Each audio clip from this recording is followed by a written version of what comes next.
सर्दियों का मौसम आ गया था। सब पक्षी अपनी चैन की नींद सो रहे थे। करिश्मा चिड़िया भी अपने अंडों को ठंड से बचाने के लिए उन पर बैठी हुई थी। इतने में वहाँ तेज तूफान आ जाता है। चिड़िया का घर कच्चा होने के कारण तेज तूफान से गिरकर टूट जाता है। हाय मेरा घर गया और मेरे सारे अंडे भी टूट गए। मैं बर्बाद हो गई। मैं कहाँ जाऊंगी? ज्यादा ठंड की वजह से चिड़िया तुरंत वहाँ से उड़ जाती है और वो उड़कर मटकी कौवी के पास आ जाती है। खोलो मटकी कौवी, दरवाजा खोलो, मुझे बहुत ठंड लग रही है। ये तो करिश्मा चिड़िया की आवाज लग रही है, लेकिन ये यहाँ इस वक्त क्या कर रही है? फिर मटकी कौवी दरवाजा खोल देती है और वहाँ तो करिश्मा चिड़िया होती है। अरे चिड़िया, तुम यहाँ इस वक्त इतनी ठंड में क्या कर रही हो? मटकी बहन, तेज तूफान के कारण मेरा घर टूट गया और मेरे सारे अंडे भी टूट गए। क्या तुम मुझे अपने घर में कुछ दिनों के लिए जगह दे सकती हो? नहीं चिड़िया, मेरा घर बहुत छोटा है और मेरे साथ कालू और पोपो भी रहते हैं। कि कौवी चिड़िया को अपने घर में रखने से मना कर देती है। करिश्मा चिड़िया परेशान होकर रानो चिड़िया के पास चली जाती है। रानो बहन, दरवाजा खोलो, मैं करिश्मा हूँ। अरे करिश्मा, इतनी ठंड में तुम यहाँ क्या कर रही हो? रानो, मैं तुम्हें क्या बताऊँ, तेज तूफान ने मेरे घर को गिराकर तोड़ दिया और मेरे अंडे भी टूट गए। तुम मुझे कुछ दिनों के लिए घर में जगह दे दोगी?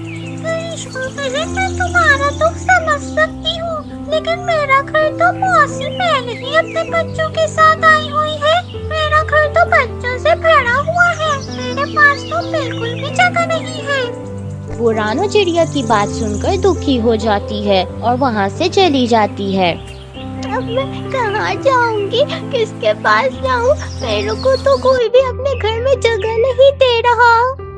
फिर वो उड़कर वहाँ से पेपरी कबूतर के पास चली जाती है और जाकर देखती है तो पेपरी कबूतर के घर पर ताला लगा होता है। वो ये देखकर रोने लग जाती है। इस तूफान ने तो मुझे कहीं का नहीं छोड़ा। अब मुझे अपने लिए खुद से ही कुछ करना होगा। फिर करिश्मा चिड़िया जंगल से लकड़ियाँ जमा करती है और उसमें आग लगाकर रात वहीं गुजारने लगती है। ऐसे ही सारी रात गुजर जाती है। फिर सुबह हो जाती है। करिश्मा चिड़िया अपना घर बनाने के लिए जंगल से बहुत सारी लकड़ियाँ जमा करने लगती है। अब की बार अपना घर बहुत मजबूत बनाऊंगी। आंधी आई है तूफान, मेरा घर अपना टूटेगा और न मुझे किसी और के घर रहने की ख्वाहिश करनी पड़ेगी। फिर करिश्मा चिड़िया अपना मजबूत सा घर बना लेती है और अपनी जिंदगी अच्छे से गुजारने लग जाती है। दूर किसी अमनपुर जंगल में करिश्मा चिड़िया, रामू चिड़ा और उनके दो जुड़वा बच्चे रहते थे जो अभी अभी अंडे से निकले थे। अंडों से निकलते ही दोनों बच्चे मम्मा मम्मा कहते हैं। रामू और उसकी पत्नी बहुत खुश थे। रामू, हमारे बच्चे कितने प्यारे हैं। हाँ करिश्मा, दोनों बच्चे बहुत ज़्यादा प्यारे हैं। करिश्मा, मैंने सोचा है हम इन दोनों का नाम नोनू और पोपू रखेंगे। बड़े का नाम नोनू और छोटे का नाम पोपू होगा। बहुत प्यारे नाम है और ये दोनों कितने प्यारे हैं। ऐसे ही मज़ेदार कार्टून देखने के लिए हमारे चैनल को सब्सक्राइब करें।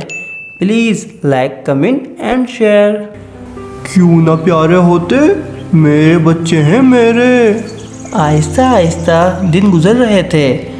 नोनू और पप्पू अब बड़े हो रहे थे।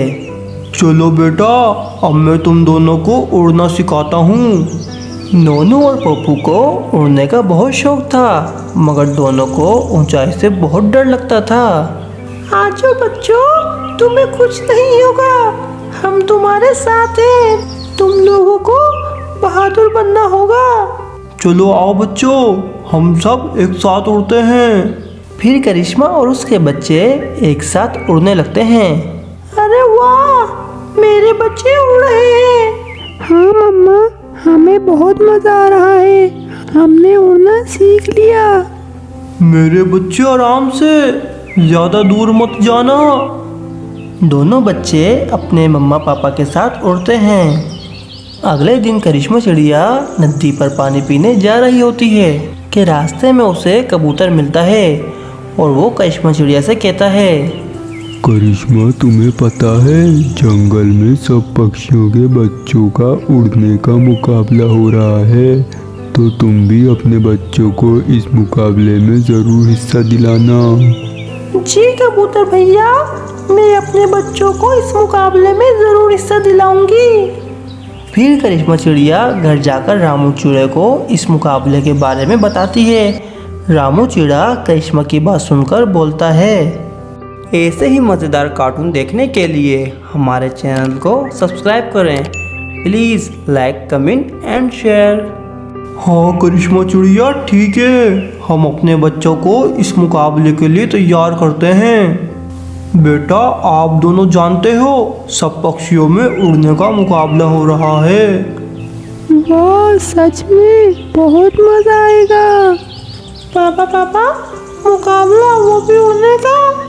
पापा, मैं इस मुकाबले में हिस्सा नहीं लूँगा। क्यों बेटा, तुम इस मुकाबले में हिस्सा क्यों नहीं लोगे? पापा, मैंने अभी नया उड़ना सीखा है, तो मैं इस मुकाबले में हिस्सा कैसे ले सकता हूँ?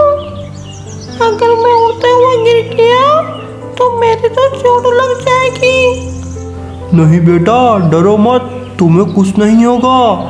देखो, आपके बड़े भैया भी तो हिस्सा ले रहे हैं ना। मम्मा, आप ही समझाओ ना पापा को। पापा मेरी बात नहीं मान रहे हैं। मैंने मुकाबले में हिस्सा नहीं लेना। रामू जी, पोपो को अगर दिल नहीं है तो आप जिद ना करें, वो अगले साल मुकाबले में हिस्सा ले लेगा। नहीं करिश्मा चिड़िया, पप्पू इसी साल मुकाबले में हिस्सा लेगा। वो अब बड़ा हो चुका है, उसे अपने दिल से डर निकालना ही होगा। मैं अपने बेटे को बहादुर बनाना चाहता हूँ, ना कि डरपोक। पोपो बेटा, पापा आपसे इतना बोल रहे हैं, आप पापा की बात मान लो और डरो मत, आपको कुछ नहीं होगा। और देखना, पहला नंबर लाओगे आप मुकाबले में।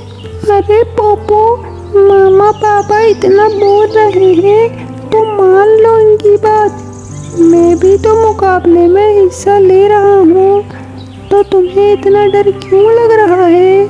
सबके कहने पर पप्पू मुकाबले में हिस्सा लेने के लिए मान जाता है। कुछ ही दिन गुजरते हैं और आज मुकाबले का दिन आ जाता है। नोनू और पप्पू भी मुकाबले की जगह पर पहुंच जाते हैं। कुछ ही देर बाद मुकाबला शुरू हो जाता है और सब पक्षी उड़ने लगते हैं। कभी नोनू आगे तो पप्पू पीछे, कभी नोनू पीछे तो पप्पू आगे। जीतेंगे पे जीतेंगे, नोनू पप्पू, नोनू पप्पू। मुकाबला बहुत सख्त था। सारे पक्षी फुल तैयारी के साथ आए थे, लेकिन नोनू और पप्पू ने भी हिम्मत न हारी और वो दोनों मुकाबला जीत गए। नोनू पप्पू, नोनू पप्पू। यहाँ पर करिश्मा और रामू भी बहुत खुश होते हैं कि उनके दोनों बच्चे मुकाबला जीत गए। पापा देखो, मैं जीत गया और मुझे चोट भी नहीं लगी। पापा, आपने सही किया कि मुझे मुकाबले में हिस्सा दिला दिया और अब मेरे दिल से डर भी निकल गया। पापा, मैं अब हर साल मुकाबले में हिस्सा लूंगा और मम्मा पापा का नाम रोशन करूंगा।